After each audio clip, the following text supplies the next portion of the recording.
Sorry that the video quality of this is absolute trash. I'm using my phone.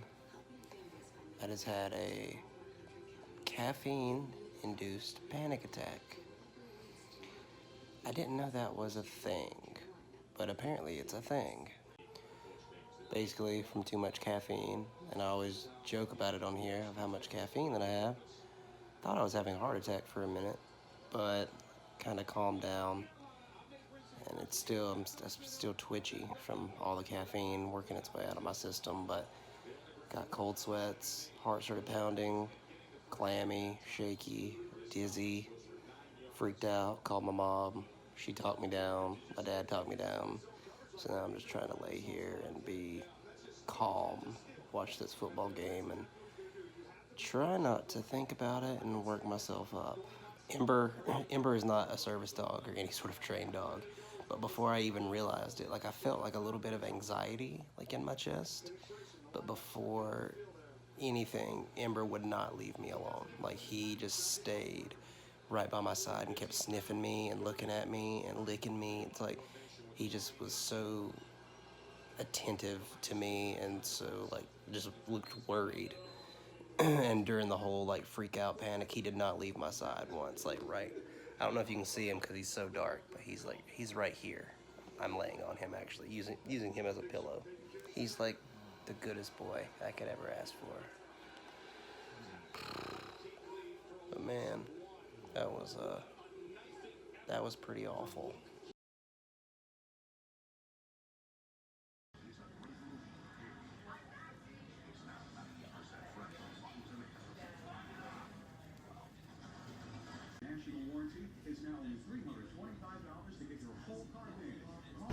Well, definitely wasn't a caffeine-induced panic attack. It was my heart. Last night at around like 12:30 or 1 a.m. it happened again. It just clunked really hard. And then my whole body got hot. Heart started beating super fast. Things got a little swimmy. So I went to my local ER, which isn't my main hospital, but it's just close. Sat there for 3 hours and they didn't do anything. No EKG, no nothing. So after like 3.5 hours of sitting in the ER, I said to hell with it and came back home. Called my doctor. They're not super worried about it. They just said that if it happens again, come to the ER in Charlotte where I go to the hospital, and they'll keep me for observation. So right now I'm just kind of sitting and monitoring myself and seeing how it goes. My heart still feels fluttery and weird, but a lot of people with CF said that Symdeco gives them that side effect of like heart palpitations. So today, stopping Symdeco, gonna jump back on Orkambi, and if it fixes it, then I have my answer. My heart's been fluttering throughout the day, and it's causing me to kind of like lose my breath randomly, so I'm kind of done with all that. So right now, I'm headed to Carolina's Medical Center, where people actually know what the hell they're doing, and I'm gonna see what the hell is going on. I'm so tired. It's raining, it took me forever to get over here. I'm just ready to figure out what's going on with me. See if it's stress related or what's happening. I'm just over it at this point. My heart is cutting flips as I walk. Fun stuff.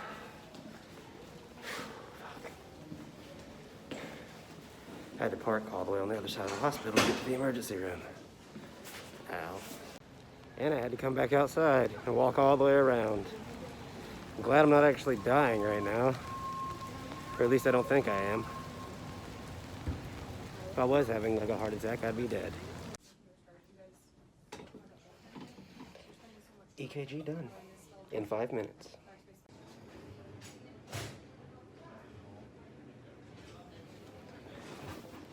EKG was normal. My heart rate is elevated though, so we're gonna get x-rays, blood work, all that stuff, see what's going on. But it doesn't look like I'm having a massive heart attack currently, so that's a good thing. So right now it's just waiting. But yeah, got back here in like 5 minutes, and I'm already in a room right now. Caromont Health is trash. Atrium, Carolina's Medical Center, whatever you want to call it, best hospital ever. Screw you, Caramont. Port is accessed. It flushed, but it didn't get a blood return. Just my luck. So I have this as well now, this IV, and I just got blood taken here. Fun shit. Fun shit. Over it. It's ready for answers. Nurse brought me a toasty warm blanket. It's super awesome. Also, I've got so used to using my actual camera to vlog, I keep looking at myself here, but I need to look right here. It's so rough.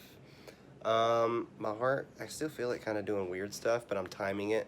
Like I'm clocking whenever it happens so they can go look back at the heart monitor and see what's up.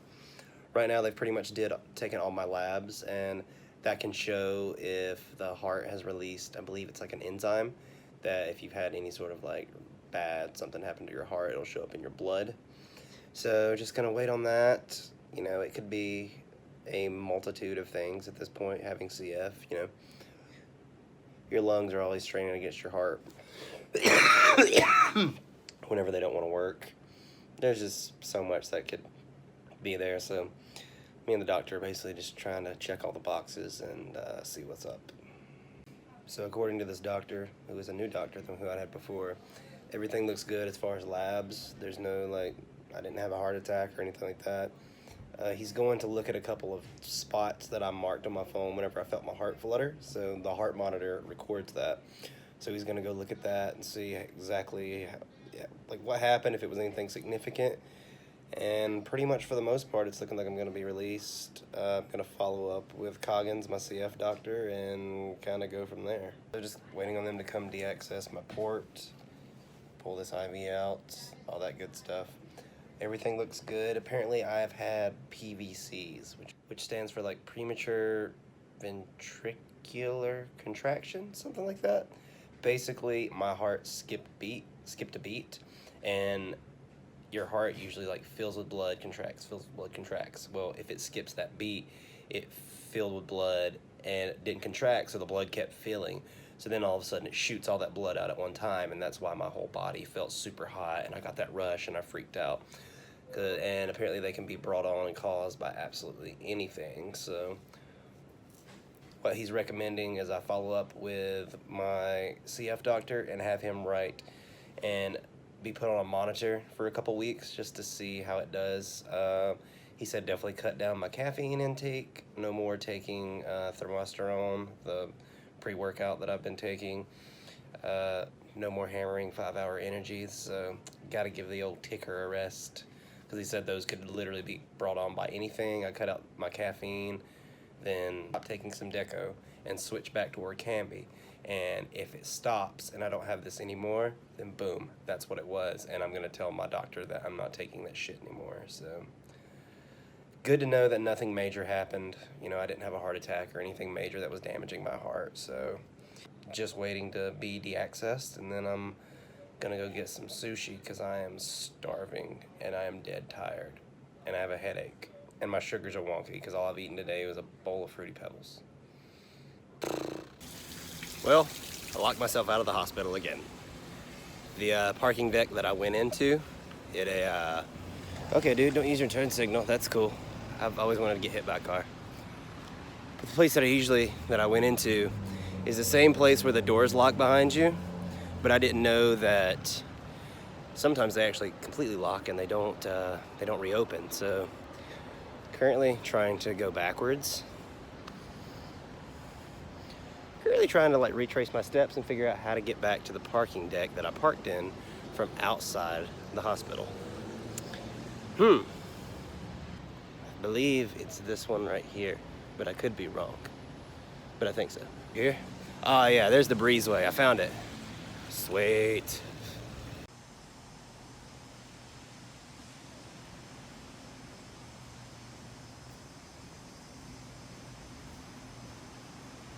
Currently just got done driving through a tsunami. That was fun. Left the hospital last night. Went and got some food. And then went over to a friend's and I crashed. Hard. I only meant to like take a little nap and then drive home. But yeah, that didn't happen. I ended up waking up at 8 a.m. wondering how the hell that it got 8 a.m. So now I'm driving back from Charlotte on the way back home to good old Cherryville. I feel good today. My heart doesn't feel weird, so that's a good thing. The doctor said that don't be surprised if that happens again. Those PVCs, he was like, they're super common, and he was like, and if there's something that your body's having a reaction to that's causing them, he's like, odds are it's gonna keep happening until it kind of works its way out of your system. So yeah, just got to deal with that for a while. My arm hurts from that stupid IV that they had in me. It's funny, you get a giant needle shoved in your chest with a port and you're fine. Like, it doesn't really hurt that much the next day. But those stupid IVs, oh my God, they're the worst. Just terrible, man, just terrible. But yeah, figured I'd let you guys know I'm still alive for now. Thanks for all the messages and all the love you guys have sent across Instagram, Twitter, Facebook, YouTube, all that good stuff. You guys are awesome. Be sure to like me on social media. All my links are down here at the bottom. Subscribe to the channel, and I will catch you guys later on.